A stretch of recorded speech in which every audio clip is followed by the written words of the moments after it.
direction, soit d'exercer nos fonctions avec honnêteté et justice, dans le respect de la loi et du code d'éthique et de déontologie des élus.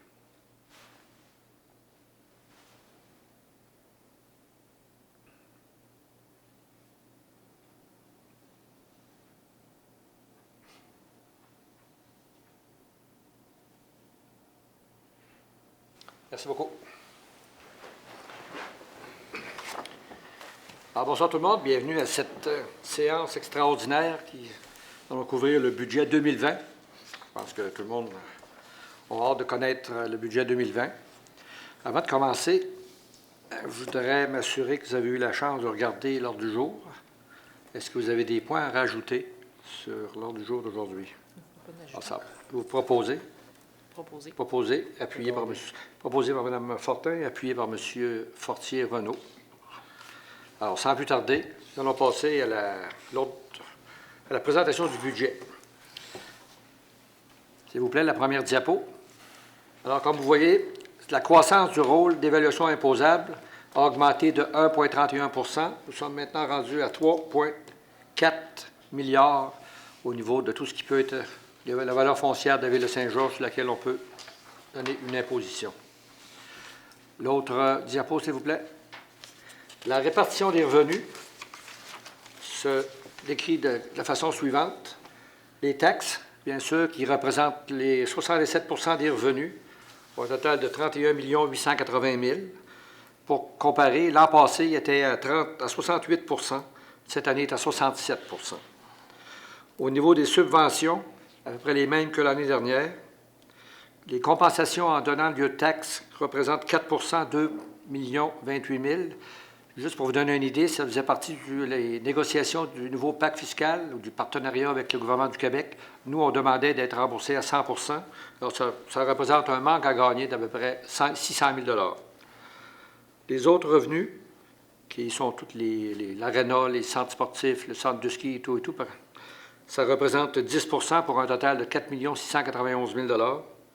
Et les tarifs pour les différents services que nous offrons, comme la cueillette des ordures et toutes les autres, ça représente 7 700 000 $, 16 %. Prochaine diapo, s'il vous plaît.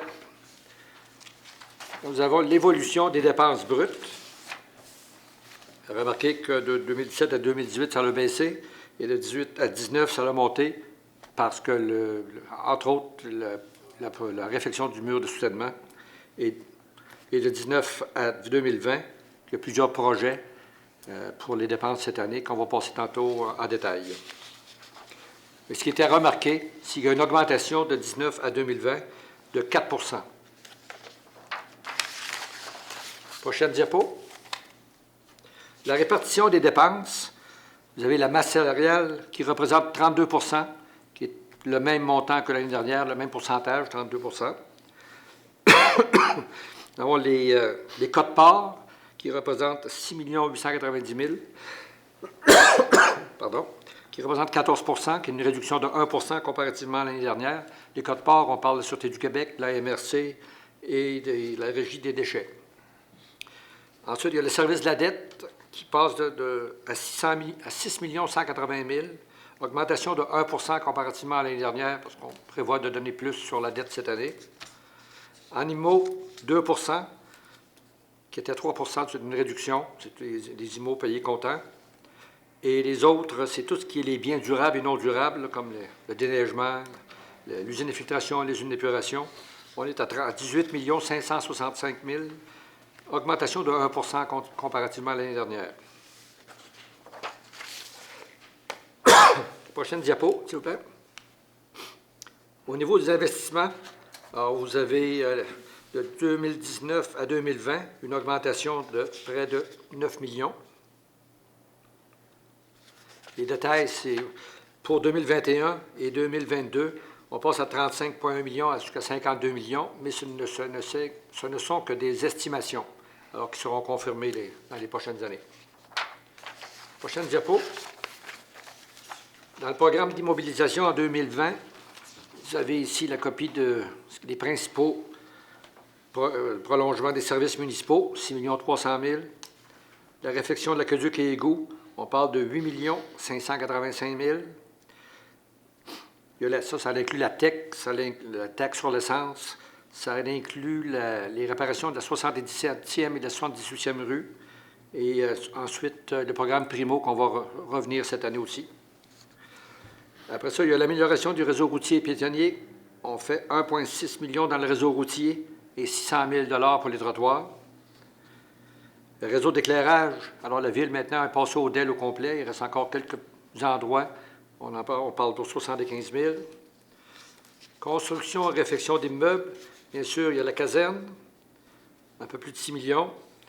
Il y a le pavillon Alfred Leblond, qui se situe au parc des Séchutes, tout près d'1 million.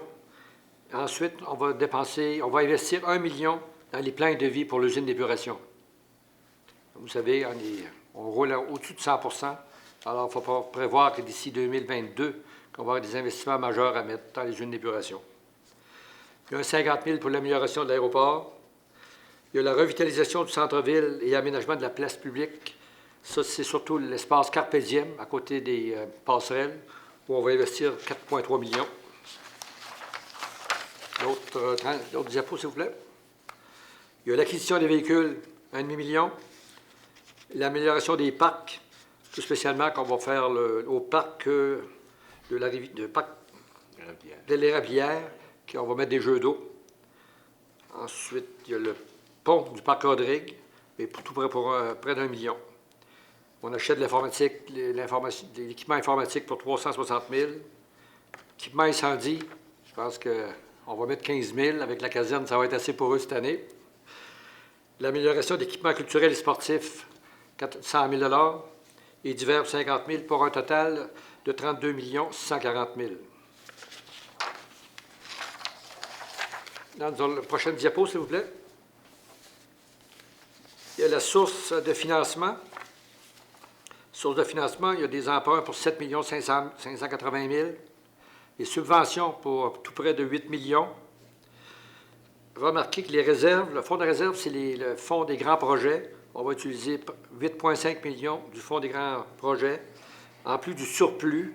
Ça, c'est d'autres fonds de réserve qu'on a pour 2 500 000. On va payer comptant pour près de 11 millions cette année. Les promoteurs, comme à chaque année, c'est 5 millions.